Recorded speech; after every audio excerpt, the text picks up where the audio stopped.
Hey everyone, I'm going to try this again. I'm going to play another classic BattleTech game and use the BattleTech Aces cards to control one side of the force.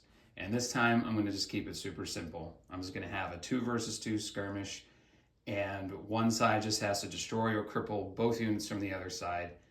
And that's it. No special objectives, no pursuit or running away or anything like that. Just a straight up battle. And I'm thinking the Aces will do better this time, but we shall see. I'm actually even going to use the same map as the last time because I think it's a great map. And if you're curious, this is the southern half of the airbase map from the Deserts map pack. There's actually 4 sheets to this. It has this runway on the left, and then it has this oasis on the right here, and then the northern half has a larger runway with buildings everywhere, and it's just a really cool large map to play. You can play Alpha Strike on it too. I've done that before. But it's one of my favorite maps, so I want to use it again. And I think it provides a lot of different types of terrain that the Aces can use. I know they like the forest, so I think they'll probably prefer that, but we'll see. But it also has these lower level hills that it can use, and some of them have a couple little spots where they pop up a bit that the Automa can hide behind, so we'll see how it takes advantage of that. And yes, these are paper maps, so the paper map police can come after me. But I did use my own 3D terrain. There's actually Hextech hills that fit this map perfectly. I used my own trees to cover the woods locations, and then I just have a building back there to cover that one building that's by the oasis. So just if you're curious, there you go. I'll go ahead and introduce the forces, and then we'll get started. All right, here are our forces for the mission. On the right side, we have our Aces force. And I'm bringing the Jaeger mech back. I don't know, for some reason I love this mech. It's kind of dumb and most people don't like it because it has no armor, but I'm gonna put it in the sniper role for the Aces because I think it's perfect for that.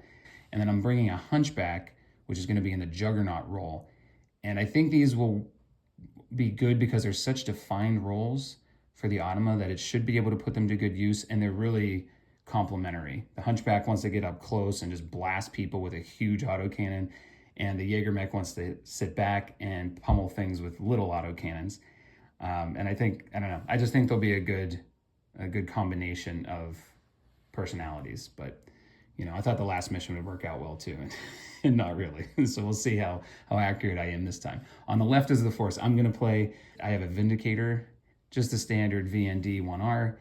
It has a PPC, it has an LRM-5, it has a medium laser and a small laser, and I just love this mech because it just can hit from anywhere, it can jump, and it almost never overheats, and I just think it's a really cool, well-rounded mech. And on the left, I have my favorite vehicle, which is the Manicore, which has a similar range profile. It can kind of hit from anywhere. It's got PPC, LRMs, medium lasers, SRM. It can kind of do everything. And so I'm going to play the middle of the field. One thing about all of the units here, they have a 4-walk, 6-run movement profile. So there's not a lot of variation there in terms of the Aces picking up on fast or slow units. I don't know. I just thought this was good. I wanted to balance it out to 2,000 battle value, so this is what I picked. I think it'll be fine. It'll just have to look for some other things. The Vindicator is the only unit that can jump. So that one can jump up to 4 hexes. I'll probably be putting that to good use. And just if you're curious about my setup, this is what I've got going on. The only thing I can't really do is cover the Aces cards. So I will be able to see those, but I'm a pretty honest solo player. I just don't look at them, so I won't be cheating to see what they're going to do on their next move or combat. I got a dice tray, a whole bunch of different colored dice. I mark the units in Classic BattleTech with all different kinds of colors depending on what's going on. Are they overheating? Are they, did they lose movement points? Do they have a firing penalty? Are they in force withdrawal? Do they need a piloting skill roll? There's a lot of things to track, so I use a whole bunch of different colored dice. And then I have my own personal abridged version of the rules, because if you've ever looked at the Total Warfare book, it's crazy how it's laid out and just trying to flip between one page to another to figure it out. I do have the quick reference sheet there, but I find it's a little bit too simplistic, and I am using a vehicle, and everybody says, oh my God, vehicles are so complicated in Classic BattleTech. They're not. And so I made my own little PDF of the rules with all the hit location tables side by side. I'll actually show it to you real quick, and I might even just include a link to it in the description if you're interested. Okay, so here's just an example of this abridged rules that I have right next to me, just for reference. But, I have things like the 3 different hit location tables for mechs, vehicles, and VTOLs. I also put meaningful notes on them because the Total Warfare book just has like asterisks and crosses, and you have to go read the below text to figure out what they are. So I just put critical hits in parentheses, motive hits in parentheses, and then down here in the red, I even just put if it hits the rear, if you use the advanced location tables, which I like to use. So anyway, this is just what I made. I just find it easier than trying to flip through that book constantly.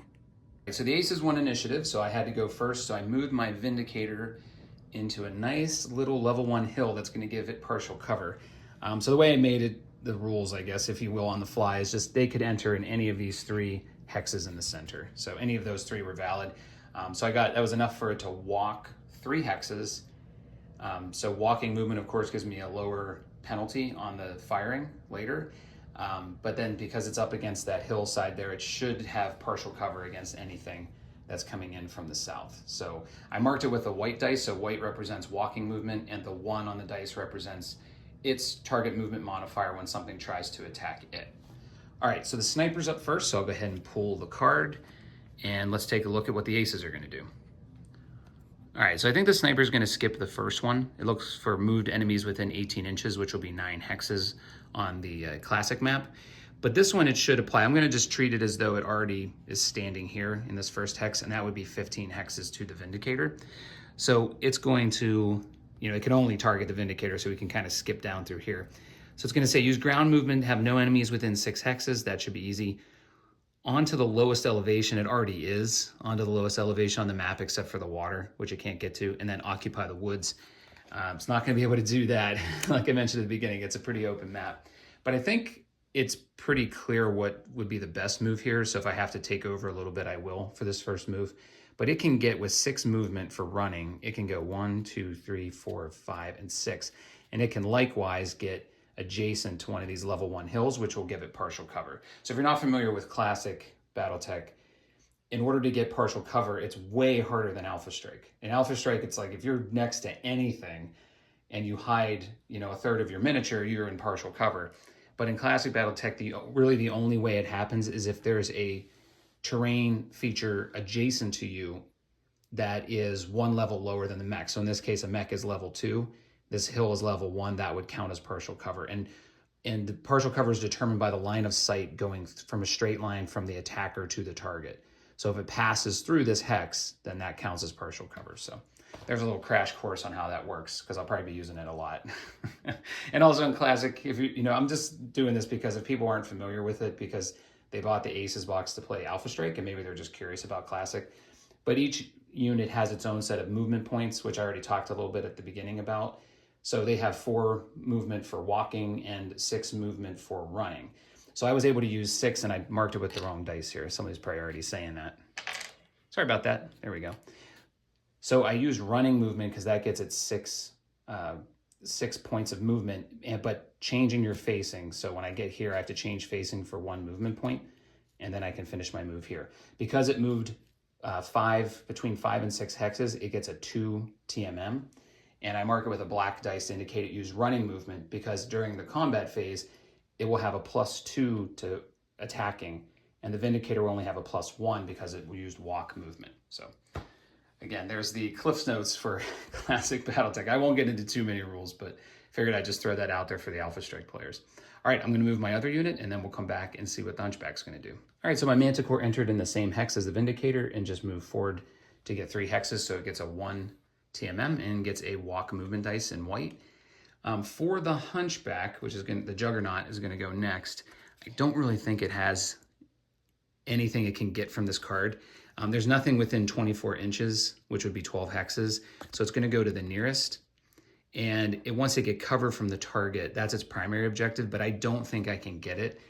So it has to enter in one of these 3 hexes, and I don't think it has enough movement to get here and get cover.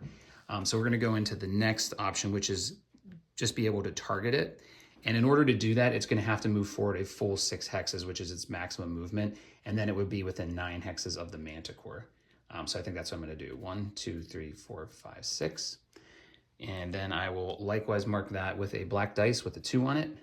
And that's it for movement. So I will flip these over. We'll go into the combat phase. I'll start calculating some numbers, and I'll let you know what's going on. All right, we've got the Vindicator and the Manticore both aiming down that Hunchback on the left there. It's open, it has no partial cover, so they're gonna go ahead and target that one. pretty decent numbers, actually. For the Vindicator, it only needs 8. It's going to shoot a PPC and an LRM-5. Mana Core is going to shoot an LRM and a PPC as well on 8s. And it's going to need 10s for its medium laser and SRM-6. Tanks don't overheat, so there's no reason not to fire everything they have in range. Assuming you don't want to conserve ammo, but otherwise, yeah, makes sense to shoot it all. So we'll see what happens with them. Okay, on the Aces side of things, we had a bit of a surprise. The Jaeger Mech is going to attack the Vindicator behind cover. The Hunchback only has the Manticore in range, so it's going to attack that. I'll show you real quickly the card for the Sniper. So it was looking within 3 hexes. There was nothing there, of course. It had both of them within 12 hexes. It's looking for attacked by an ally this turn, but nobody's attacked yet. And then it's looking at the lowest armor, which actually is the Vindicator. So it's not looking at target numbers or anything like that. It's just looking strictly at who has the least armor, and that would be the Vindicator as of right now. All right, let's roll up some combat. Got my dice tray ready. I will quickly show you the sheets here just to show you how I do this in Classic BattleTech. So I take the sheet. I mean, you can see each unit has its own set of weapons with different ranges, different amounts of heat that they produce and things like that. I'm not going to get into all the boring details on how I'm picking and choosing. I will if it's relevant to the Aces side, but for my side, it doesn't matter. But the only ones that are in range for the Vindicator are the LRM-5 and PPC, so I mark little lines on those. I put the target number after I calculate it and which unit they're attacking. Then I mark up my ammo, and you mark that here in the general ammo area, and then also here in the location where that ammo is, because if there's an ammo explosion, you have to calculate exactly how much damage that does. By the way, this Vindicator sheet drives me crazy. You know, the Vindicator came with one of the beginner boxes, but they never provided an updated record sheet. So you got to use these old wiry diagrams from the 80s, which is cool in a sense, but it's like, come on, give us an updated record sheet. What the heck? All right, let's see what the Vindicator can do. It needs 8s on its LRM-5, which is going to be the orange dice, and its PPC, which is the blue.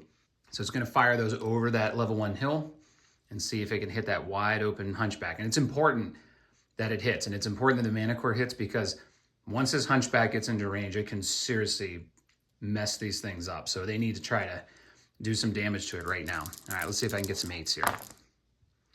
All right, the LRM-5 did hit. Go ahead and roll up the clusters. We're going to see how many of these missiles hit. So we got an 8, which I think is going to be, I'm going to pull up my handy dandy cluster sheet here. And on a 5, a 10 is going to be 4 missiles. So we just roll that up as one 4-point cluster. There we go. I said they had to hurt that Hunchback, and they did it. Headshot right off the bat. All right, so let's mark this up. Unbelievable. It's going to take a wound to its pilot. By the way, I didn't write the skills here. I should have done that, but I mentioned them in the video here. So it takes a hit, and it needs to roll a 3 to stay conscious. If I roll like Snake Eyes, it's going to be unbelievable. All right, so I'm rolling for the Hunchback now to stay awake. Okay, it does it. Very nice. Wow. What an opening strike. Couple missiles right to the face. All right, let's roll up the Mana Core. Mana Core needs 8s on its LRM-10 and its PPC. And by the way, I already did the weapons declarations. In Classic BattleTech, that's how you do it. You actually declare who you're attacking, what you're using, and then the other side does the same thing. Now, the Aces are just going to do what they do. It doesn't matter what I do. So I'm just declaring mine and rolling them, and then, because I lost initiative, and then the Aces will go. So just FYI, normally you would alternate with your opponent and declare. You would alternate resolving as well, but I'm not going to do that. I'm just going to simplify it here like Alpha Strike. Okay, so Manticore needs 8s on its LRM-10 and PPC. It hits the PPC. Okay, man, things could get real bad. If I roll a headshot here and pretty much end the mission on the first turn, it's going to be amazing. Okay, that's a 9. That's going to be a leg hit. Okay, so we got a leg hit for the PPC. Now I'm going to roll up the other 2. We've got an SRM-6, which is the yellow, and we've got a medium laser, which is the green, and they're going to need 10s.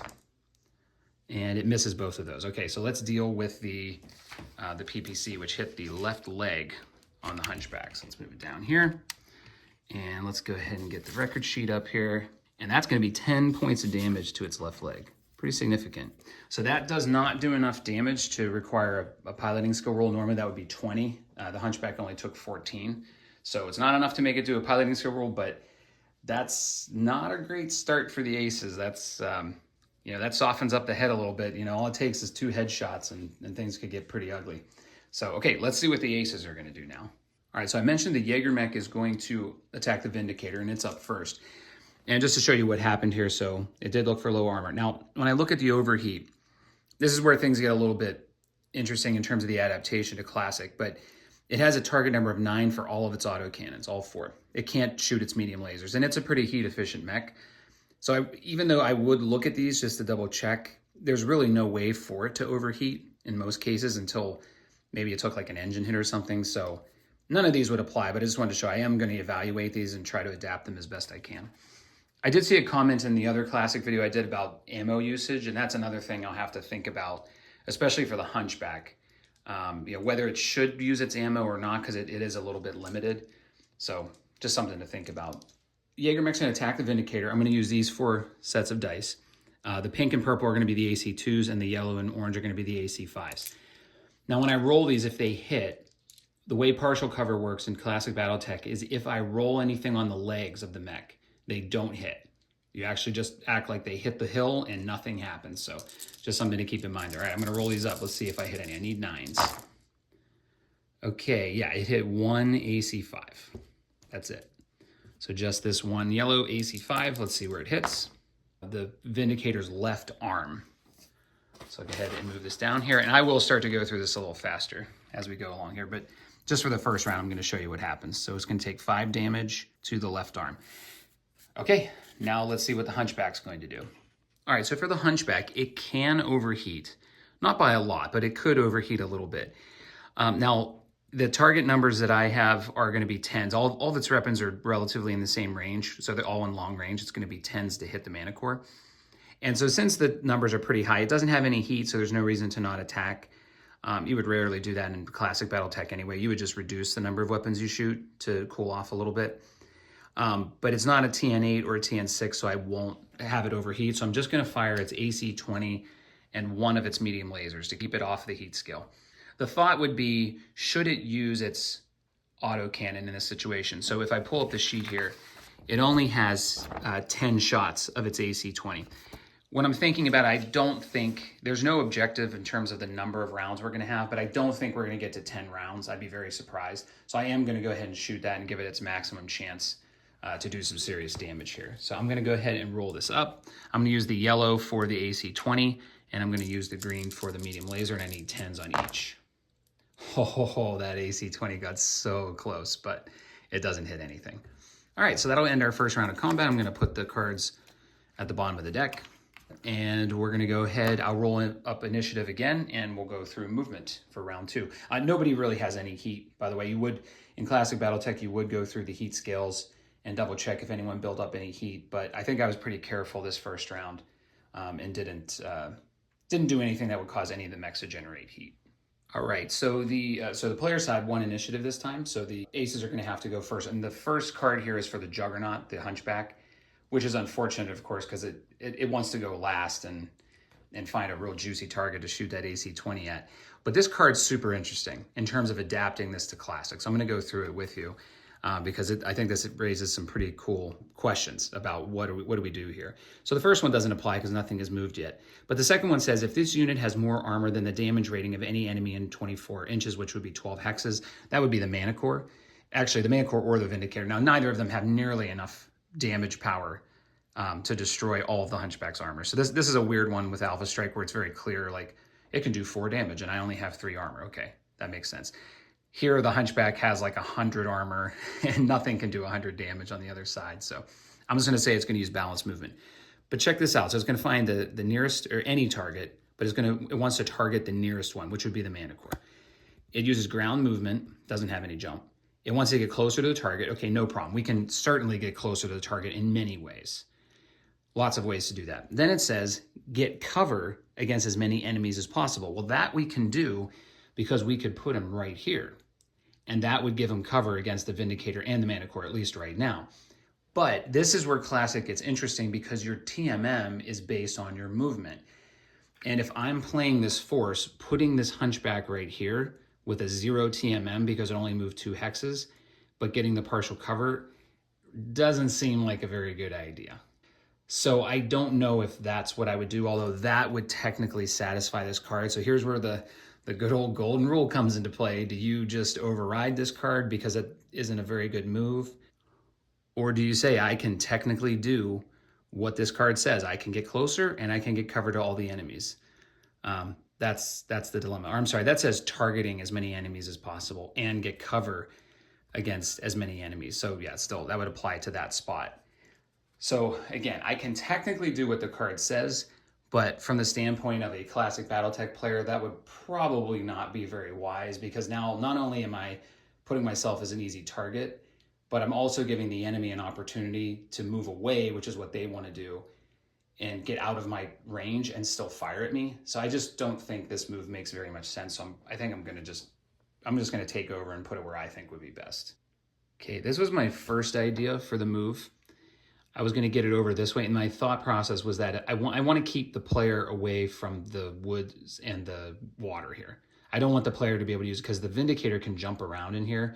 The tank is going to get slowed down, but they can still use these as places to hang out and get some cover and attack. So I wanted to move it this way to kind of flush them out that direction. But now that I'm thinking about it, it's not going to really be able to shoot, because they could both move that way and get out of firing range. And that's not really a great move for the Hunchback. So I think I'm going to walk that back, move it 5 forward, and put it here. So that Manticore could try to get behind it, but it's going to be real tough for it to do that. So even though it seems like I'm just leaving it right out in the open, not getting any cover, any way to defend itself, I think this is what the Hunchback should and wants to do, to just kind of scare the player from that autocannon. And I think it ultimately will be able to have a shot at something, because that Vindicator is up against the hill and won't be able to totally get out of line of sight, unless it just jumps behind a building or something. We'll see. Okay, so I'm feeling pretty good about that Hunchback's movement. It ultimately did make me move to the right there. So what I did was, well, the right from the player's perspective, I jumped the Vindicator over that hill, and I moved it 1 hex out to get into long range for the Hunchback. So that'll keep it from being targeted by the AC-20 most likely, just because the targeting number is so bad. Although remember, in this game, the aces don't really care about targeting number. That's not one of their priorities, so we'll see what happens. But my move, now that I'm looking at the sniper card, is actually, I think, doing exactly what the Automa wants.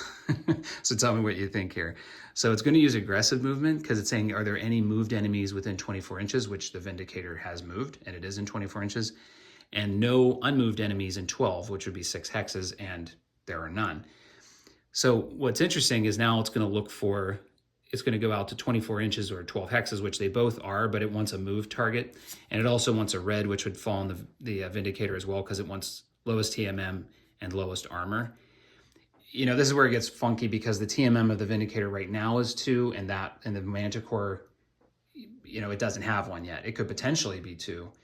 So I'm just going to play it like they technically have the same one. They have the same movement profile. So we're going to go to armor, which is going to break the tie for the Vindicator anyway. By the way, I remember to use card A this time. Yes, way to go. That's like the starting card for the beginning of a mission. And I didn't use it last time, and I did this time. Okay, so as far as movement goes, it wants to be in the fewest enemy targeting ranges. And so I believe that my movement actually accomplished this goal for it already. This is where it can go to be in the fewest ranges, because the Manticore is going to be able to attack it pretty much no matter where it goes. But the Vindicator can't. So that line, if I draw it, goes through this, and that's taller than both of them. So, or I should say it's as tall as both of them, so they can't shoot at each other. So that would keep it out of range. Now I could move and keep that there. So it could build up a TMM and keep it there, or it could stand still. But this does say to use ground movement, so I guess I technically have to move this. But where I am would give me fewest enemy lines of sight and cover versus as many enemies as possible. So I think what I'm going to do is I will use ground movement. I'll use walking movement like that. And then I'll just plop it there to keep it in cover and out of the line of sight of the Vindicator. I think that's probably the best move there. And that's what mechs like the Jaeger mech like to do. They want to stay as still as possible and just snipe. Okay, you're seeing the power of having an AC-20 in action here. This thing is scary. So with the Manticore, I just tried to build a TMM and go this way. I thought about going backwards, but then I get trapped behind that hill and couldn't fire. So I just went as fast as I could this direction and built up a 2 modifier, and I stayed outside of short range of the Hunchback, which is very important. It has a turret, so it really, most of its weapons are going to be able to fire in any direction, which is very handy. The only thing that's not on a turret is a medium laser. So the Hunchback technically can hit anybody. So it's going to look at a target within 3 hexes, which it doesn't have, and then within 24, it has both. And then here we get into another interesting Aces situation in Classic, which is what's the most medium damage? How do we figure that out? Now, when it comes to these mechs, I would consider for the Vindicator that the small laser is not in medium range. That's not a medium range weapon, but everything else is. Vindicator has a maximum potential damage of 20, and the Mana Core has a maximum potential damage at medium range of way more than that. So 20, 32, 37. That's its maximum potential damage. So we're going to go ahead and target the Mana Core, which probably makes the most sense anyway, given the current setup. Okay, so the Hunchback's going to attack that. It's not going to have great numbers, so if it attacks the Mana Core, it's at medium range, so it's going to have a 5, 6, 7, and it's a medium range 8, 9. So it's going to have 9s, which isn't great. And if we look at the overheat, again, it's going to say if TN 11 or more and this unit has any heat, it doesn't. The Jaeger mech only has one option, which is the Mana Core. The Vindicator's behind the hill, so it's going to go ahead and target that. It's not going to, let's see what it's going to have, 3, 4, 5, 6. And then for the autocannons, it's going to be 8s to hit those autocannons. The lasers are going to be probably long range, so they'd be looking at 12s. You know, I think at those numbers, it's not worth overheating, although I don't think the Jaeger mech will overheat anyway, but I'll just double check that, and then we'll do some firing. All right, so the Hunchback's going to go for the Manticore, and one important thing to remember in Classic is there is torso twisting. So technically the range, the front firing arc for the Hunchback is going to be the 5 o'clock and the 7 o'clock hex sides, the angle that they go, but we can torso twist, so I can move his facing for the upper body that way, and so then it would be this side, so the Manticore would be in range. So it's going to fire. I decided it has 9s to hit, and I thought, you know what, that's probably enough to overheat a little bit. So it's going to use 2 medium lasers and an AC-20. The Jaeger mech is also going to fire at the Manticore, and it's going to use all of its autocannons and 1 medium laser. I didn't think, the medium lasers are on 12, so I didn't think that was worth overheating for that. So let's roll these up. All right, the Hunchback's got 9s on everything into that Mana Core. The yellow dice is going to be the AC-20. Oh, it does not. Oh my God, it was so close. But it did hit with a medium laser. So we're going to go ahead and roll this up. Okay, that hits an 8. I believe that's actually a motive or a critical. Yeah, that's a critical hit actually. So when it comes in, it's coming in on the left side of the Mana Core, and on an 8, it'll do damage to the left side, and it will also do a critical hit. So we're going to check that out. Okay, there's lots of interesting critical hits that can happen on the side of a vehicle, so let's roll it up. That is bad. That's a cruise stunned. So that means on the next turn, the Mana Core can't move, and I believe it'll be treated as an immobile target. Whoa, that could be so bad. So this is why I say when, you know, especially Catalyst, who apparently thinks that, you know, vehicles take over the game. I mean, do they? Do they take over the game? I mean, does that look like taking over the game? It got hit with a medium laser, and the crew's stunned now, and it's going to be a sitting duck on the next turn. So, I don't really think it's exactly overpowering. But, you know, when they come out with the like battlefield support rules for vehicles where they basically just get hit and blow up like they do in Mech Warrior, I just kind of question, like, why do you think that they're taking over the game or they're too powerful? Like, they're not. There's so many ways to destroy them versus a mech. They play exactly the way that they should. All right, let's roll up the Jaeger mech. Same thing as before. Pink and purple are going to be the AC-2s. Orange and yellow are going to be the AC-5s, and the green are going to be the medium laser. They need a 12. Everything else needs 8s. So could see a lot of hitting here. Okay, got one AC-5. Oh, I rolled Snake Eyes for another. Okay, not that much. Only an AC-2 and an AC-5 hit. That's it. Okay, so let's see where they hit. Again, this is coming in on the left side. It's hitting the two left hex sides on that Mana Core, so coming in on the left side. And we got another 8. That's another critical hit. And it got a 6, which I think is also the left side. Okay, let's see what this critical hit can do. That's a 5. I don't think that is one. No, they get away with one this time. That's no critical hit. Whew, man, things could have got real bad for that Mana Core. But again, you see what I mean? Like these units, especially something like the Jaeger mech that can just hit with a ton of different weapons, I mean, they could disable a vehicle very easily. So, you know, I think they have some advantages. They're cheaper in general, and they can carry a ton of weapons like the Mana Core, but they definitely have serious weaknesses. All right, the Vindicator and the Mana Core both going after the Hunchback. Manticore wants to get some revenge now. The Vindicator unfortunately jumped, so it doesn't have great numbers for its attack, so it's going to do the LRM 5 and PPC again. Blue is PPC, and it needs 10s. Oh, I just missed both of them, 2 9s. Okay, I actually forgot when I wrote it up, it's the Manticore is going to do multiple targets. It's only using its turret weapons, and it's going to fire a PPC and an SRM 6 at the Hunchback. Then it's going to fire its LRM 10 at the Jägermech just because the minimum range made it a better target. So, okay, I'm going to do the SRM 6 and the PPC. It needs a 9 on the SRM and a 7 on the PPC. Okay, it missed the SRM, but it did get the PPC. So let's see where that thing's going to hit. It's still coming in the front. That's going to be the right torso. That's where that auto cannon is. Okay, rolling up the LRM 10 on a 9 for the Jägermech. Nails it, man. This Manticore can hit. Okay, that's only 3 missiles. Okay, not great, but the Jägermech, all right. So that's gonna be a headshot. I don't know what it is with me in the 12s when I do this stuff on camera. Like, I literally never roll 12s most of the time, maybe like 1 or 2 that I can really remember. But for some reason, when I do these reports, it's like, I don't know, I roll them like crazy. All right, so anyway, I'll show you what's going on. So that Manticore took some heavy damage on the left side. Obviously, it's got a crew stunned. I didn't check it off on here. Vindicator doesn't really have too much damage, just a little bit on its left arm. The Jägermech just took a fresh shot right to the head. So I'm gonna go ahead and roll that consciousness check on camera. That's gonna be a 3. Okay, no problem on that one. I was gonna say, I don't really roll snake eyes much, so it's probably safe. And this is what the Hunchback looks like. So obviously the Hunchback took a hit to the head, and it's got some decent damage on the left leg and the right torso, but it's up. Only the Vindicator can really hit it next round, so it'll be interesting to see what happens. I guess if nothing else, you know, even if I lose this to the Aces, I will put their pilots in the hospital, so I guess I got that going for me. Okay, moving into round 3, the Aces won initiative, so I had to go first. Slight correction on the crew stunned, fortunately for me.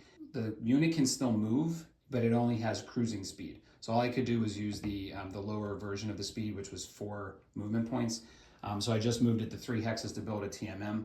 It cannot fire this round, however. It can't do anything else other than move at cruising speed. That's all it can do. I was confusing that with the Aces rules for vehicles, which I believe it is immobile. So sorry, got my wires crossed a little bit there as I'm learning all these rules for the new system. And nothing had any heat except for the Hunchback. It did overheat to 2, which isn't any penalty. In Classic BattleTech, a 2 is just, it's starting to overheat, but it's okay. Nothing else overheated. And this is part of why I love Classic BattleTech, because a mech like the Vindicator, it can jump 4, it can fire PPC and an LRM 5, and it doesn't build any heat at all. And that's what makes it such a cool mech. And I don't know, I feel like some of that flavor is just lost in Alpha Strike. It's like a nothing mech in Alpha Strike. But anyway, enough of my personal opinions. That's not what you came here for. So let's do the Aces movement. All right, Sniper's up first. So this is the Jägermech. So it can't use the first one because it wants a moved enemy in 12 hexes, which it has, but it also wants no unmoved enemies in 6. The Manticore is at exactly 6, so it is within that range.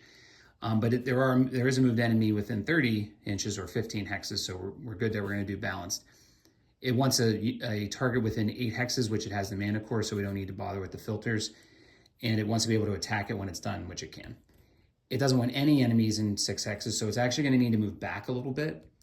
And it wants to go onto the highest elevation. Now that's going to make things interesting. It wants to be in targeting range of the most allies. I'm not sure exactly what that means. But so here's the situation. So in Classic BattleTech, you can move backwards at walking speed. So that would be 4 movement points for the Jägermech. Moving up onto a level 1 hill is going to cost an extra movement point. And of course, turning costs movement points. So it's going to be a little bit difficult for it to do exactly what this wants. I got to figure out how I can get on the highest elevation, but also move out of range of 6 hexes to that Manticore. I feel like this is the better move, just to go 1, 2, 3, 4 backwards. I think that's what I'm going to go with there, because I feel like trying to get up on this hill from where it was is just too complicated. And I don't think it really benefits the Jägermech in any way. So I think I'm just going to override and do that one. All right, the Vindicator is just trying to keep itself in the best situation it can. It doesn't want to hide from the Hunchback just in case it can draw it. and draw its attention, but it jumped over onto this ledge to get some of that partial cover from the Hunchback, just in case. So now it's up to the Hunchback to move. Okay, so his move, originally I thought this didn't apply, but it actually does. So any moved enemies in 24 inches or 12 hexes, which is yes, and there are no unmoved enemies, that's true, they both have moved. So it's going to look for basically the nearest, because they're both within 9 hexes, so it's going to look for the nearest enemy that it can attack. And once they get closer to the target, it wants to get cover, but I don't think that's possible. And it can't do woods or level 1 water.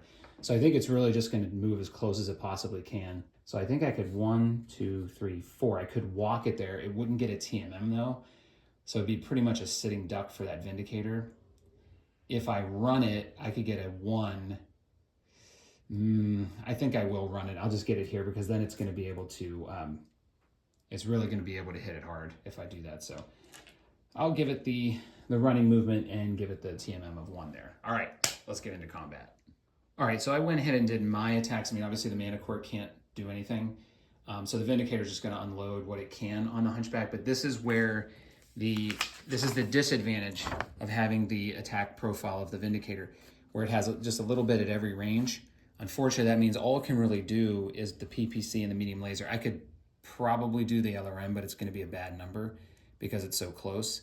But it can't pummel something when it has a great number. So that's, that's kind of the trade-off that you have there. So unfortunately, I'm not going to be able to do too much damage to the Hunchback, but we'll see what can happen here. So the Jaeger mech is going to attack the Manticore based on the list here. It's looking at, both are within 12 hexes, so it's attacked by an ally. Nobody's attacked yet. And then it goes to the yellow command list. It's going to look at the most armor, and the Manticore still technically has the most armor, so it's going to attack that in this round. The Hunchback, on the other hand, if I look, they're both are within 12 hexes. It's going to go with the least armor, which is technically the Vindicator. I don't know that that is very smart because it's such an easy shot on the Mana Core. So I think I'm going to go and rule that one, because why would you attack the Vindicator, which has a 2 movement mod and also has partial cover, and it's going to be outside of short range? It just doesn't make any sense. So I'm going to attack the Mana Core. Now it's going to have really good numbers. It's going to have a 3, 4, 5, 6. It's going to have 6. I'm going to fire everything with this thing. It's going to overheat a little bit, but that's totally worth it to try to take this thing out. Most of the damage will go on the left side, and if it fires everything, it will have lots of opportunities to hit the internal structure. So that's what's going to happen. Let me calculate some numbers and we'll roll it up. All right, so the Vindicator is going to shoot its LRM-5, so everything's going into the Hunchback. So PPC is blue, LRM is orange, and the medium laser is green. And as usual with the Vindicator, they all have different numbers. 7 for the PPC, 9 for the medium laser, and 10 for the LRM because of the minimum range. Oh my God, it missed everything. Okay, so the Hunchback will go first. 2 medium lasers, a AC-20, and a small laser. They're all going to hit on 6s. So I did maximum weapons here. It's going to overheat a little bit, but could take this thing out right now. Okay, it actually missed 2 things. Now I'm rolling badly. So the 2 medium lasers missed, and the small laser and the AC-20 hit. But that's going to mean that if it hits the side on both, it's going to get at least 1 critical hit. So let's see what happens here. Sorry if you didn't actually see what I rolled there. Okay, so it gets a 6 on the AC, which that's definitely the side, and an 8, which is again a critical. So it's going to actually get 2 critical hits here. All right, so that was enough damage to get internal by 2 on the Mana Core, and for vehicles and force withdrawal, that qualifies as a force withdrawal designation. So this Mana Core is in big time trouble, and it also is going to take 2 critical hits. I'm going to roll those up. So I get a 9 and a 5. I know the 5 does nothing. Let's see what the 9 does. Okay, so the 9 is a stabilizer, which isn't going to affect the Mana Core, because what that does is it adds an additional attacker modifier for weapons that you fire on that side. So there are no weapons on the left side on the Mana Core, so that's just not going to have any impact here. Of more concern is the fact that it's pretty much dead. If it takes 4 more damage on the left side, it's going to go kaboom. So the Jaeger mech is up, and the Jaeger mech is also firing everything. So again, it's going to have pink and purple AC-2s, yellow and orange are going to be AC-5s, and then it's also going to fire 2 medium lasers. Okay, the numbers are AC-2s need 5s, AC-5s need 7, medium lasers need 9s. Let's roll these babies up. Okay, so it actually did 17 points of damage. So these all hit. They're all hitting the front side of the mana core. So let's see what they do. Okay, so the mana core escapes here. The 5 was the interesting one, the blue here. That is the side, but on the front table, it's the right side. So it manages to escape that one. However, that right side needs a motive hit. So we're gonna roll on the motive hits and see what happens there. Gets a 7. 7's a +1 to the driving skill roll, which I don't think is ever gonna happen. Just given the terrain and its a tracked vehicle, it's unlikely it would need a driving skill roll. So it takes a ton of damage, but does survive. Now it has to move toward its original edge of the map because it's in forced withdrawal now. So that's going to make it interesting. So I guess it could turn around, but for the most part, it's going to be actually turning around would be a really good idea to keep that left side away from the hunchback. But it can still attack. So technically it can still attack. So let's, man, I got to clean things up here and then we will get into round 4. So I cleaned up and did heat. Everything, obviously the mana core can't build up heat. Everything else did build up heat. The hunchback built up enough to get a movement penalty. So it's up to 5 heat. It gets a -1 to its movement. Vindicator built up a little. It's up to a 3, but it's okay. The Jaeger mech's up to a 2. It's fine as well. So the I won initiative this time, the player side, and that's really unfortunate because the Juggernaut goes first. So the hunchback's going to be in a weird situation in terms of trying to figure out what to hit. Now, looking at the card, I mean, this option here, unit has more armor than the damage rating of any enemy in 30 inches or 15 hexes. I would say yeah, but then for its target, it wants a target that's already moved that it can attack, and none of that would apply. So I think I'm just going to use cautious movement, which makes sense here. It's right next to an enemy. I think cautious movement makes the most sense. Now, if I was being a real golden ruler here, the obvious move would be to just take it back a little bit and like put it somewhere here, so that, or like even right here, so that the mana core has to expose its left side, or it has to kind of run away and let the Jaeger mech attack it. That would be like the real meta move. But I think I'm going to try to follow the card and see what it says. So it just wants the nearest target, which would be the mana core. Use ground movement, try to get cover from it, try to move closer to it. It can't possibly do that, and just make sure you can target it when you're done. Try to get cover versus the most enemies. So I could think about, could it get into that tree there? But I feel like if I do that, that gives it an opportunity to run away here and get on that side, and the hunchback cannot attack it. So I'm gonna have to think about this one for a minute, but I don't think there's any real great places to go if I don't take over here. Because, you know, if the rule said, if there's a crippled unit right next to you, just, you know, move back a couple hexes and just keep it in your firing sight no matter what happens, something like that. That would be the ideal rule, but that just doesn't exist on these cards. All right, this is what I came up with. I can't really follow the rules on the card because they don't really apply. And I think this brings up another one of my, you know, mild criticisms about the Aces cards. Like, I don't have a lot. I think they generally do a pretty good job. But it is interesting to me that they don't really check. I mean, I guess they do. They do check most armor loss, most, you know, lowest structure. They do occasionally check those things. Like if I bring this card up, this commander card, like you will see this one checks for the least armor. This one checks for the least structure. But it doesn't do a lot of game state checks of like, hey, are you next to a unit that you could easily destroy this turn? Or are you next to a unit that's really in bad shape? And by destroying it, you could, you know, complete an objective, or you could prevent the player from achieving an objective. It doesn't really check that kind of thing. That's what I tried to do here. I backed it up. I can't really get a mod for this unit because it lost the movement point. If I tried to run through the vehicle, I'd have to turn around and I still wouldn't have a movement point, or I'm sorry, a TMM. So I figured if I just back it up here, I won't get a TMM, but I will ensure that I have it in firing range no matter where it goes. Yes, I'm going to be a little bit of a sitting duck here as far as the hunchback goes. It's going to take some damage, but I think by having it, making sure it can fire at anything on this turn, as long as the Vindicator doesn't go and hide, I think that's its best move. So I don't know. Let me know what you think about that one. All right, so the Mana Core did kind of the only logical thing, which was to turn completely around and then go 3 hexes forward to use its maximum movement. That gets it a TMM. It also exposes its rear and right side, which have a lot of armor left. The right side has a little bit more armor, but they're pretty equal. That's about the best it can do. This is one advantage of vehicles is a lot of them have a turret, and so I can change my facing and still attack, which is great. Now I want to be careful though, because this isn't a campaign, so I have no real incentive to get this thing off the map. So now I've only left myself with a few hexes before I have to go off that map completely, but I think given the circumstances, that was the best move that it could make. The Jaeger mech has an interesting one. It wants to use aggressive movement because there is a moved unit, the Mana Core, and there's nothing within 6 hexes of it, but it wants the moved target. That's what it wants to attack.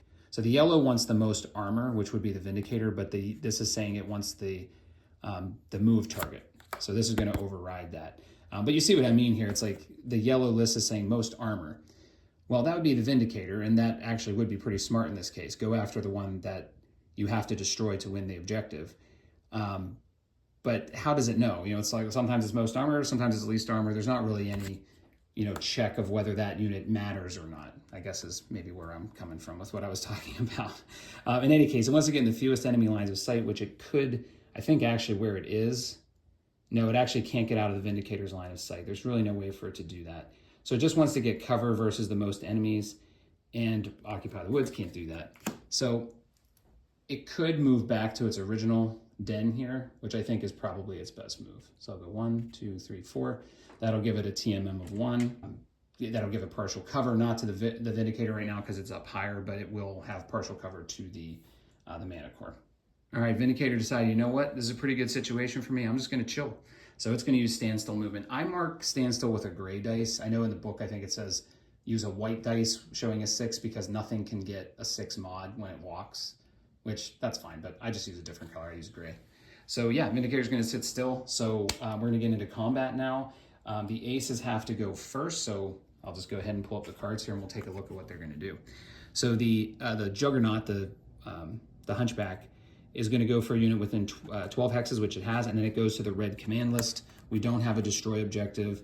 It's going to go for the lowest TMM and then the lowest armor and the highest PV. So here's a situation. For lowest TMM, I'm going to take that to mean the Vindicator because it stood still, it has no TMM. So even though they both technically have the same potential, I'm going to go with the Vindicator because it stood still. And that makes sense because that's what they want to try to destroy on this turn. So it's going to attack the Vindicator. It's not going to, it's going to have decent numbers. It's going to have 7. That's pretty good. So the overheat is going to say TN 6 or less. So it doesn't want to overheat, so I'll probably keep it so it can cool off a little bit and get that movement back. That would be my approach in this example. And for the Jaeger mech, it's going to target, again, within 24, which it has both. It tries to hit the target's rear, attacked by an ally this turn, so I'm going to say that will be the Vindicator as well. So making smart decisions in this case, it's going for the objective. I don't know if it's intentionally doing that or if it's just saying, well, the parameters just happen to do it. It's, it doesn't seem to me like it's deprioritizing a unit in force withdrawal, which is what I would do. I would try to take the Vindicator out now and win the mission, but however it got there, it got there.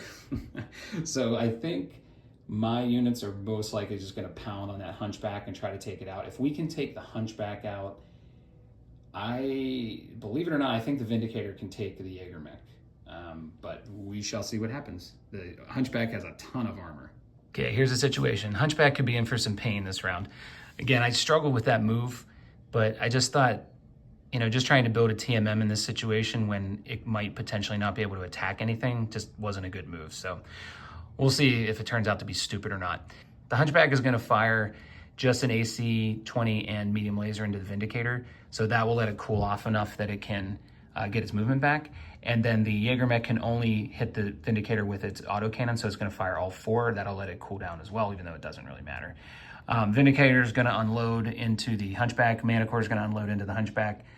There could be a lot of damage happening this turn. The aces are up first, so we're going to go to the Hunchback first. Vindicator's taking one for the team here. It's trying to take the heat off the Mana Core, which it did successfully by standing still and staying in range of both units. So once again, AC 20, medium laser. It only needs 7s for both of these, so pretty good chance of a hit. Oh, the AC 20 missed on a 5. Okay, medium laser hits. It does have partial cover, so any leg hits will be removed. That's an 11. That's a left arm. The Vindicator's already been hit there. Unfortunately for the Aces side, the left arm is just a punching arm. It does have a small laser in there, but that doesn't come into play too much. Okay, Jaeger Mech's gonna fire its 4 autocannons. I will go ahead and use the standard pink, purple, yellow, orange, and they all need 7s as well. And holy crap, am I rolling horribly. Wow, everything misses except 1 AC5. Okay, I'm getting lucky this round. So just the AC5 hits. I just said I was getting lucky, see? See? Why do you gotta say stuff like that? All right, the partial cover does apply in this case. Now here's what's interesting. I use the floating criticals rule, which means this is a through armor critical. I'm gonna re-roll to see where it hits. Now normally, when you roll to see where it hits with partial cover, you don't count leg hits. However, when you're using the floating criticals, you just re-roll until you get a spot that it will hit. So I'm gonna roll, that's gonna be left arm again. Okay, I'll take that, no problem. Now it's actually gonna get multiple critical rolls here because it actually gets into internal structure. Let me show you the sheet here, sorry. So here's the sheet. So left arm is, all the armor is completely destroyed. It got 1 pip into the internal structure. So it's gonna make 2 critical rolls. Okay, so I'm gonna use the blue as my outer inner, although wait, do I need to? No, I don't need to. So I'm just gonna roll these 2 and see what they hit. Okay, 6 is a roll again. So I got a 3 and a 5. So 3 is the lower arm actuator and the 5 is a small laser. So I was just talking about it, small laser is gone. So I'll show you that here. So down in the left arm, the 3 was the lower arm actuator. The 5 was the small laser. Lower arm actuator probably won't come into play unless I try to punch something, in which case it adds a penalty to that attack. So I would say that I got off pretty easily here. The left arm isn't a big deal for the Vindicator and it kept the mana core in the game. All right, Vindicator's gonna go first. If you can believe it, the PPC is gonna hit on a 3. So it's a 3 for its movement, which was nothing, or I'm sorry, 3 for its skill, 0 for its movement, 0 for the TMM, and it's in short range. So that's a 3 for the PPC. LRM needs a 4 and the medium laser needs a 5, or I'm sorry, 6. Okay, so 3, 4, 6, that's what we need.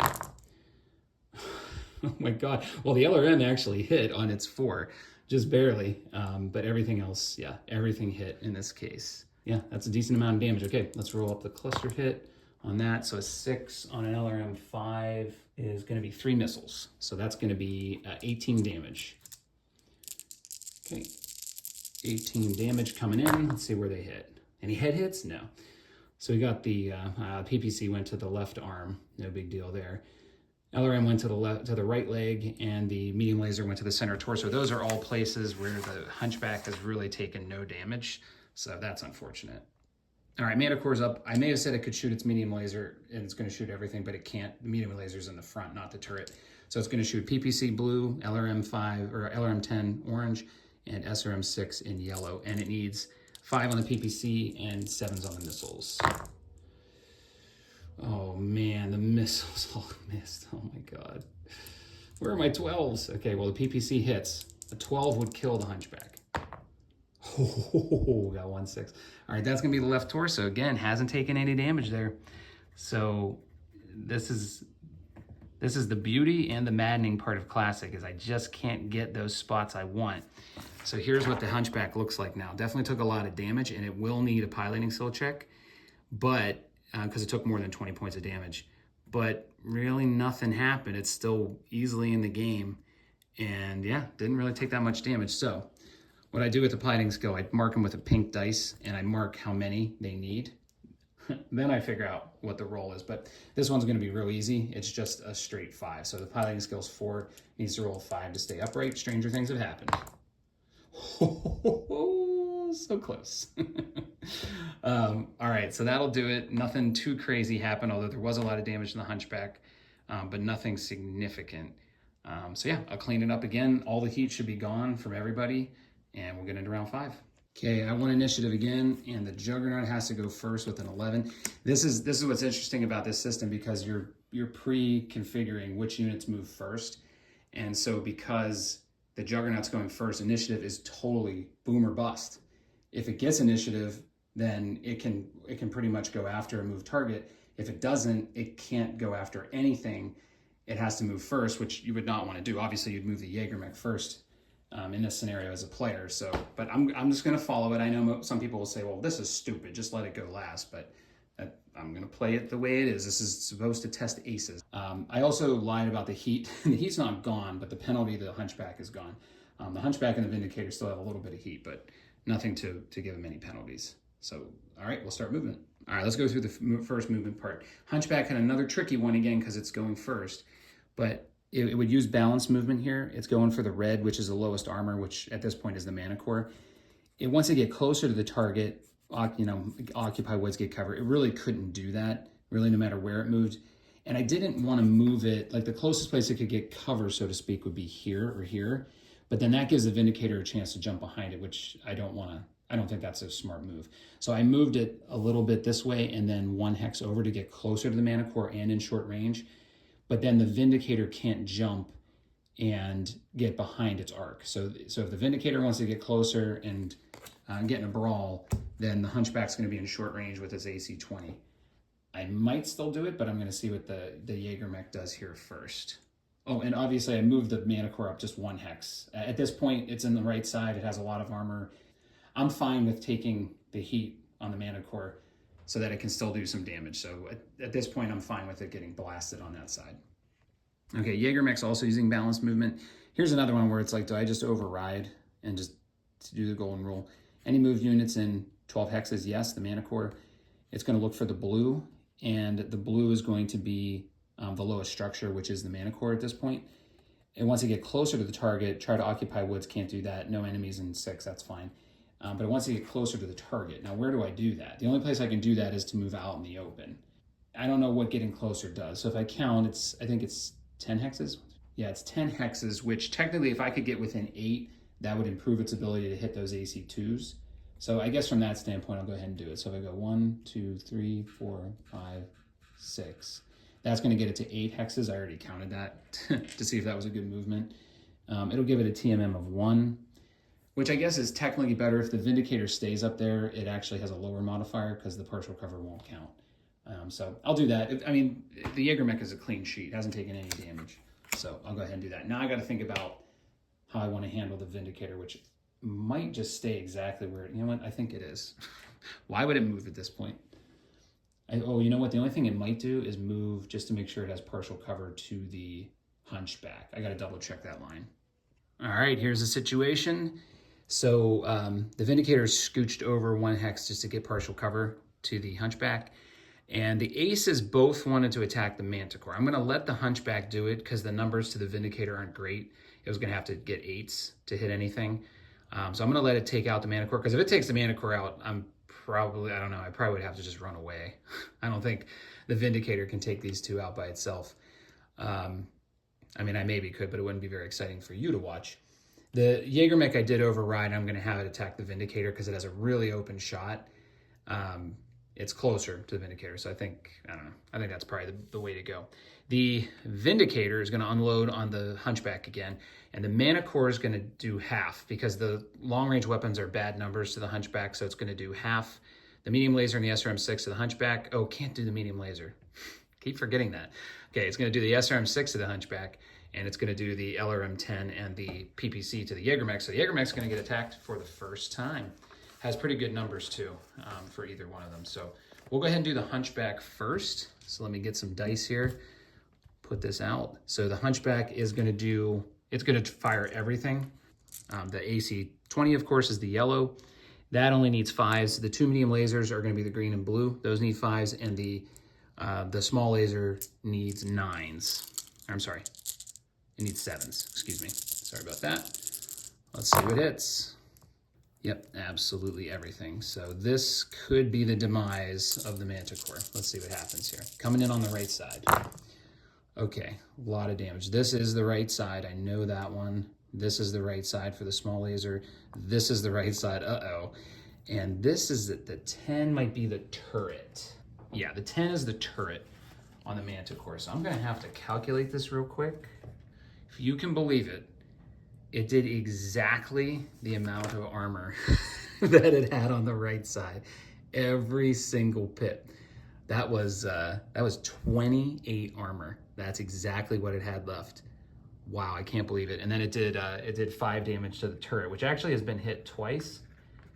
But it's not a critical or anything. That would be a 12, would be a critical on the turret, which could take out weapons. Because you can get like a weapon critical, which you actually roll to see which of the weapons gets destroyed. They automatically get destroyed when you do that critical hit. Okay, so the Mana Core survives again, but wow, it's pretty much dead at this point. If it takes any damage, it's pretty much toast. Okay, so the Jägermech's gonna go now. Jägermech's also gonna fire everything. Okay, Jägermech's got a fistful of dice here. So the pink and purple need 5s. I'm just gonna roll these one at a time just to make it not too confusing. So these need 5s. Oh my God, I missed one. Okay. Okay, AC 5s need a 7. That one misses. Not rolling well for the Jägermech today. These need 9s. Oh, too bad that doesn't mean anything. It would in Alpha Strike, but not in this game. I have to roll 12 now. All right, so these are locations on the Vindicator. All right, so it's coming in on, you know what? I think, yeah, that's okay. I didn't have it quite lined up with the hex, but that's still gonna be from the front. So that's gonna be right torso, that's gonna be left leg, and more right torso. So it's gonna get 7 to the right torso, and it's gonna get 5 to the left leg. Nothing crazy. All right, let's see what the Vindicator can do. 5 for the PPC, 7s for everything else. Okay, everything hits. Okay, gonna roll on the clusters for the LRM5. That's gonna be 4, I think. No, still 3. LRM5 doesn't seem very good. All right, so that's gonna be 18 damage again. Coming in on the front. Okay, whoop. We got center torso. We got right arm and right arm. That's not gonna do it. That's not gonna do it for taking this thing out. Actually, the right arm is untouched on this Hunchback. This thing is walking through fire. This thing just can't be beat. Okay, so there's the Hunchback after the Vindicator hit it. So pretty much every location has taken damage, but it's still hanging in there. It's not even really close to being destroyed. Gonna need a head hit. Let's see what the Mana Core can do. So it's firing SRM6s, which is a good head hit seeker. It needs 5s. Got it. Okay, we're gonna roll on the cluster. That's an 8. That I know is a 4 for a fact. And we're gonna hope for some 12s. Or some 2s. Nope. We got center torso, right torso. Torsos are good, but we need big damage on those. Okay, so got a little bit everywhere. So it's got a little bit of center torso, right torso, left arm, and right leg. So that's not gonna get it done, but it is gonna need a piloting skill check at the end of the round. Hunchback's getting a little soft in the center torso, so I mean, there is hope for my side. All right, Mana Core is gonna fire at the Jägermech. It needs 8s on the LRM and the PPC. That's a big whiff of nothing. Man, that stinks because the Jägermech is very weak in armor. PPC could do some serious damage. All right, I'll clean up for heat. Oops, forgot something kind of important. Hunchback has to make a piloting skill roll. Needs a 5 to stay upright. Does it, no problem. Okay, I'm gonna speed mode these here. I think you get the gist of the cards. And at this point, you know, like I'm just gonna show you the story and how this thing solves. So the Mana Core moved 1 hex forward. The Hunchback, it wanted to use balance movement, and it wanted to occupy woods. Of course, it can't do that. It wants cover, and then it wants to get closer to the target. Okay, I'm gonna keep it where it is. I was gonna say I'll move it into the hex with the Mana Core so it can kick it when it's done, but I'll just do that instead, which is pretty good. That should all guarantee the Mana Core is off the board, which. You know, it probably should go for the Vindicator, but it just doesn't know where the Vindicator is going to go. So, you know, there's only so much it can really do here. By the way, sorry, I lost initiative, so the Aces went. The Aces got to see my movement first. That's why I keyed on the Mana Core. All right, here's the BattleTech Classic Conga line. It's forming up there. So for the Vindicator, I said, you know what? Let's just do it. I'm jumping in. So jumped right behind it. I'm going to see if I can somehow take the Hunchback out by hitting its rear armor, which it doesn't have very much of. So we're going to go with that, although it's going to be hard to hit the PPC. But I figured it's time to go for it here. We got to make something happen. So the Jägermech then wanted to get cover against the Vindicator. And so I was able to move it right there. Or I'm sorry, I couldn't get cover. I wanted to get out of line of sight of the most enemies. I think the Mana Core can still see it, but it would have cover against it, which was the second priority. So I think I satisfied everything on that card. So this should be fun. Let's see. All right, bring the pain. Okay, Hunchback's gonna, I didn't mention, but the Hunchback had a movement penalty because of its heat from the last round. So I actually, in order to walk, I could only go to here. So again, I said I was gonna do that anyway for cover, but it didn't have a movement mod, so I forgot it. I thought it was moving into the hex with the mana core, but it wasn't. So it only had it has a 0 modifier. In any case, it's gonna fire at the mana core. It just needs force. AC 20, medium laser is gonna try to cool down just for the post fight after whatever happens here. So it gets them both. It isn't gonna hurt, but if it all goes in the rear, so that was a 5, and I think an 8 is in fact gonna go in the rear. Yeah, it's all gonna go in the rear, so I think it's actually gonna survive this. This is unbelievable. I'm just gonna draw a line here. It survives with 1 armor. Actually has 26 armor on the rear, so 25 points. It's just gonna eat all but 1 armor.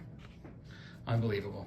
Unbelievable. The Hunchback and the Mana Core are like the same unit. They just cannot be killed, no matter what happens. I guess from that perspective, I maybe should have just moved it right there. I just thought, I'll just get it right up next to it, just blast it in the rear, but I guess that was kind of a stupid move. But it did say it wanted cover, so that's why I did it. Try to cover it from the Vindicator. All right, so here we go. The Jägermech actually does not have line of sight to the Mana Core. I double checked. I know the terrain, it looks like it does, but the hex is right, it kind of sticks out a little bit. Oops, I'm killing it. And it actually goes through that, so I can't target the Mana Core. So it has to go after the Vindicator. And so I'm gonna start with the AC2s, which actually have a higher mod because it's so close. So they actually have a 9. I'm gonna roll those first. Misses both. Okay, I'm gonna roll up the AC5s, which have an 8. Okay, gets 1 of those. And then I'm gonna roll up these medium lasers, which actually have the best mod. They need a 7. And that's what I rolled there. So that's gonna hit just 2 things. Just 2 things. This Vindicator can keep its mods up pretty high. Oh my God, that was a 3 that it rolled. Okay, so it's gonna hit its left leg and its right torso. I don't think that's gonna be too bad. Vindicator's got some damage in 3 spots. Some heavy damage, but it's still doing okay. And the Vindicator's gonna go, and it does not have good numbers because it jumped. So it's gonna need a 6 on the medium laser. It's gonna need a 9 on the PPC. Let's see what happens here. Oh my God. It got both of them. This could get nasty. If it hits a torso, this could get nasty because all the torsos are bad for the Hunchback in terms of criticals. Ammo, the AC-20. Let's see. Yep, got the oh boy, that's the bad one. Oh, that's the bad one for the Hunchback. That's the left torso, which has the ammo in it. And I believe that's the only thing in there. Yep, that's the only thing in there. Now, the lucky thing is it has used 7 shots, and I do them evenly. So it probably wouldn't do like that much damage, but 20 points internal is gonna wreck some stuff. Okay, so it did 10 to the back on the left torso. Okay, and then it did 5 to the left arm, which is also, no, I'm sorry, that's the right arm. Okay, so here we go. If this blue rolls an 8 or higher, I think the Hunchback's gonna go boom.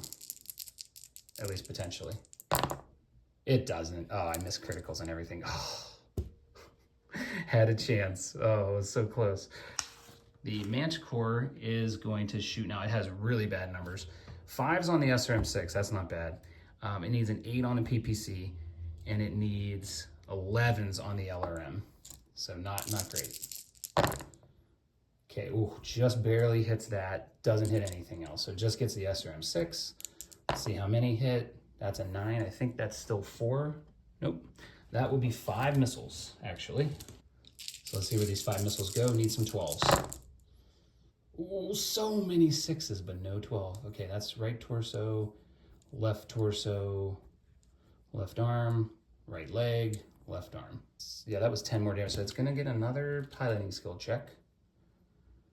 You roll enough of these, eventually you're going to fail one. Okay, whatever. That's just what it will be. Okay, so on the left arm, it gets a critical chance. And it misses. Okay, so no criticals. All right, so that's the end of the combat.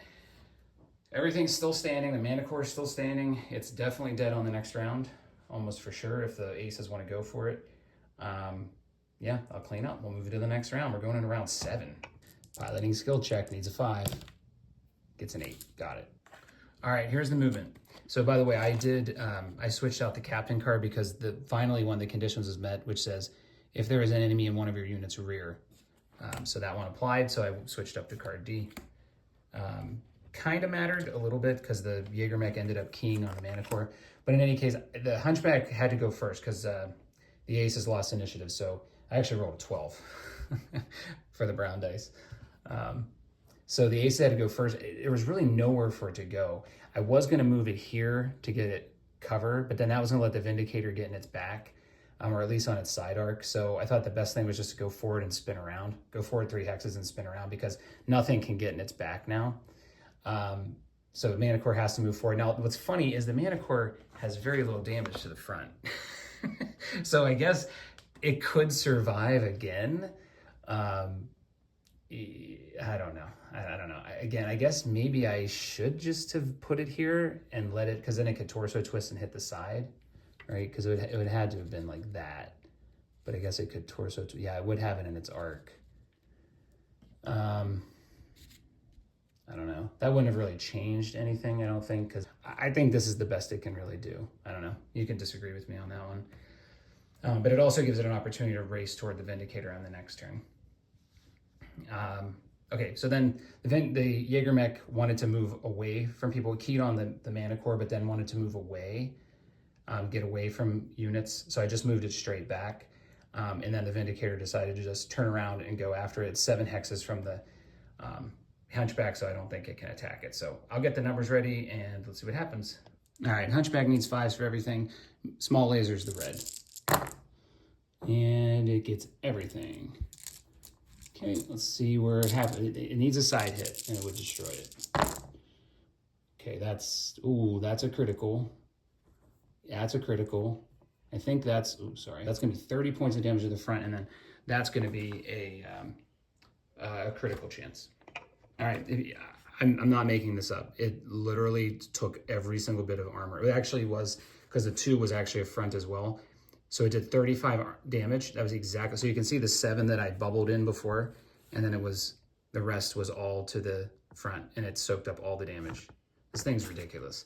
And the critical was a 9, which is a stabilizer. So on the next round, if I use the medium laser, that would have a +1 to hit, but it's pretty doubtful I'll use the medium laser because that's in the front.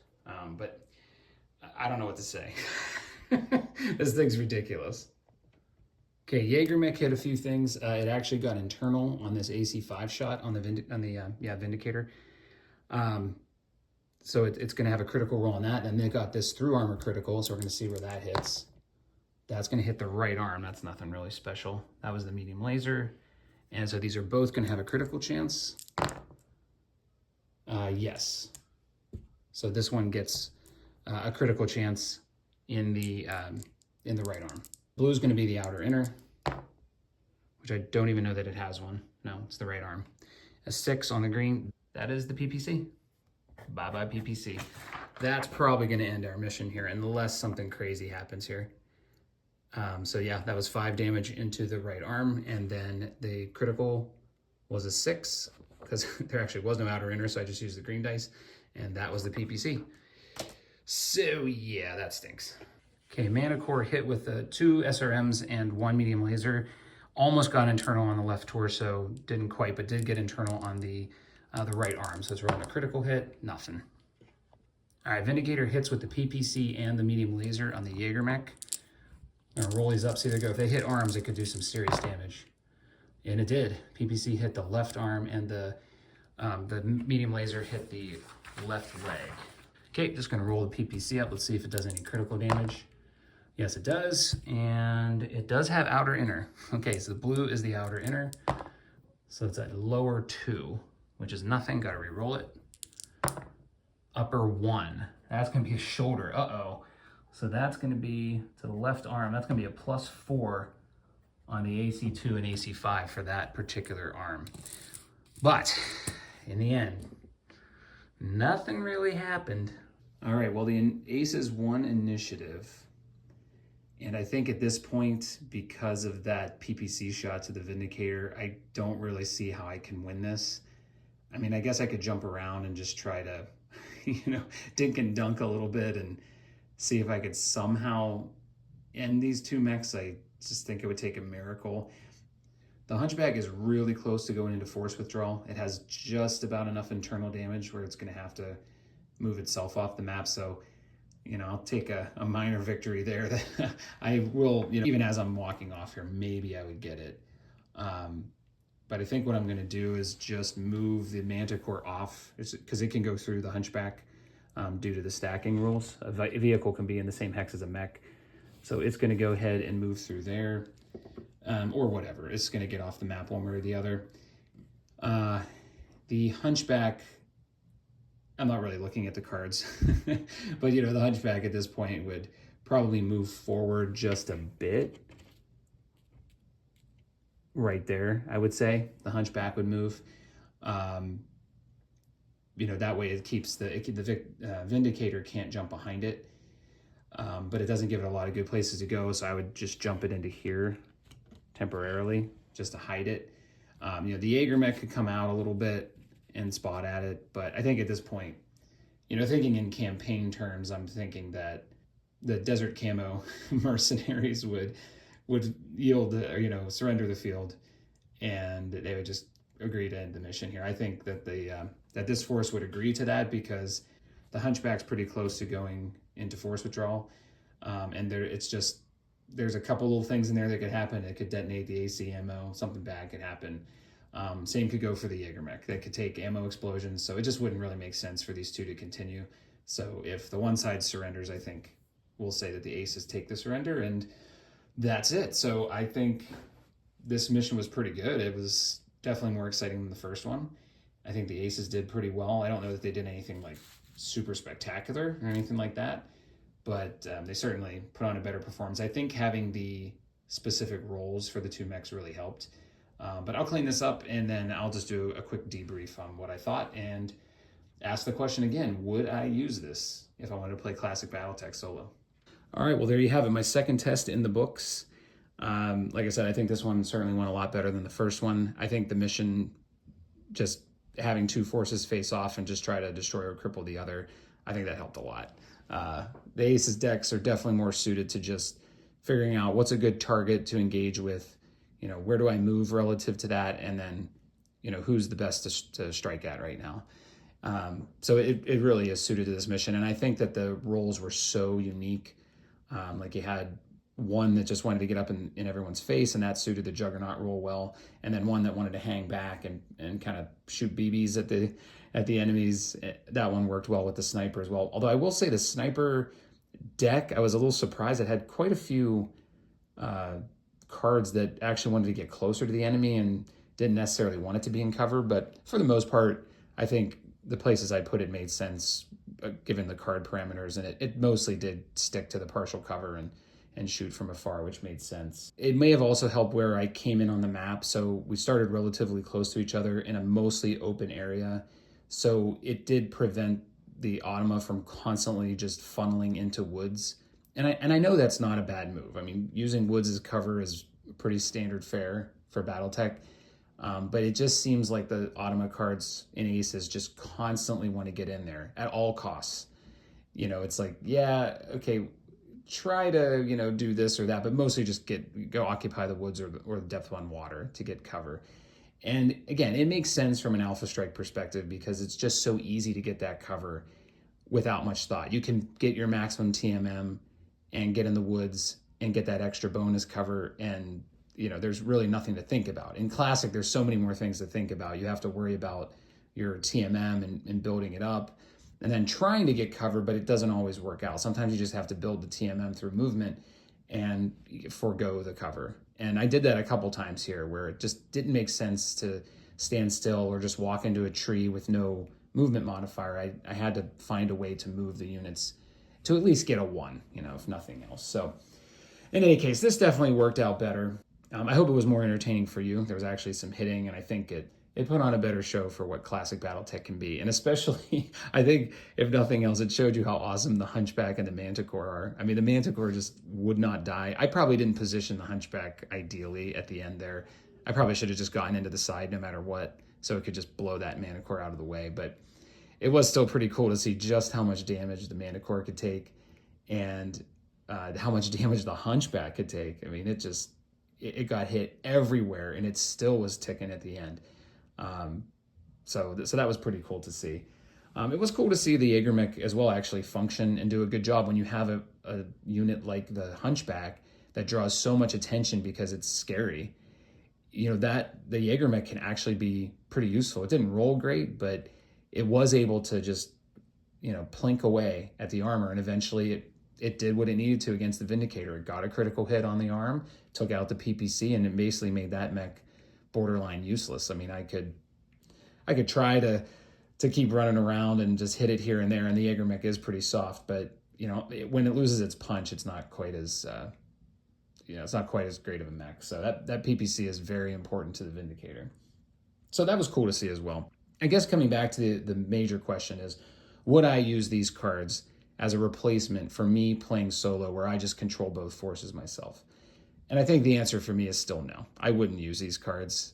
It was cool to see how they worked, and I think it was, you know, much more fun for me this time because they were doing things that really suited the mission. But it just takes too much time to read these cards, and most of the time it doesn't really do anything that great. I mean, sometimes, yeah, it finds a spot where maybe I didn't quite see it, or I wasn't really thinking that. But on the whole, the amount of time it takes for me to read these cards, to look at the commander card, to flip the commander card over and check if it switches to another strategy, to, you know, do all the other things related to the aces, flipping the cards, checking the overheat, adapting that to, you know, how BattleTech works, it just isn't really worth my time. I may as well just play the force. And yeah, it might not be quite as interesting because I know what I'm doing, but it's, you know, it's going to save me probably a third of the time that I'm going to spend trying to read those cards. I think it was cool to see, and I do think they can be used for Classic. I just think in their current state, they're not worth it. I know they're potentially working on a system for Classic. I got to be honest with you, I'll be surprised if that actually comes to fruition, because I feel like Aces is going to be super popular if it's not already. They have more boxes for Aces coming out for Alpha Strike, and I think it's much more suited to Alpha Strike. You can make it work because of how abstracted it is, and so I feel like they may think it's just not really worth the design effort it's going to take, because even for me trying to adapt them here, it takes significant effort. Hey, maybe they're doing it, maybe it will come out, and I'll be totally wrong about that, but just trying to think through all the factors they're going to have to do to make this work, I just don't know. Now, if they come out with a special campaign for Classic that they tailor a specific deck around, just like they did with this Aces box, you know, the cards definitely work better with the campaign because it has missions that the cards are specifically designed to work with, then that might make sense. But I think just in general, having a solo mode of Classic, I don't know. To make that work and also be easy enough that somebody can do it and not waste a whole bunch of extra time, that's going to take a monumental effort. So, all right, that's a conclusion. I'm not going to do any more of these. I might put some more Classic videos together, but I won't be using Aces anymore. I think this has kind of answered the general question of whether this works and is viable. I hope it was helpful. You know, it really does take a lot of effort to do this. I really hand it to the people who do this, you know, who put these battle reports together and film everything and do it in a much more professional way than I do. But man, wow. It takes a lot of brain power to play Classic in general, just to keep track of everything, but then to keep track of where making sure you're following all the rules and catching everything and not forgetting any steps is, wow, it takes a lot. So I really appreciate you watching. If you have any comments on this or questions about it, let me know. If there's anything else you'd like to see about Aces, let me know. I think the big channels are getting Aces now and putting together tutorials and playthroughs and stuff. So I don't think there's really any sense in me doing that anymore. You know, they can, they're bigger and better, and they can, you know, have a much wider audience to show this to. So I'll let them do their thing. I'll probably put some little videos together of just things that pop into my mind as I'm playing through it. I'll definitely review the campaign and review the missions and what I think of the box overall after playing through it. But yeah, I think as far as these full playthroughs go, I think I've reached my limit on that. But anyway, thanks again for watching. Have a good one.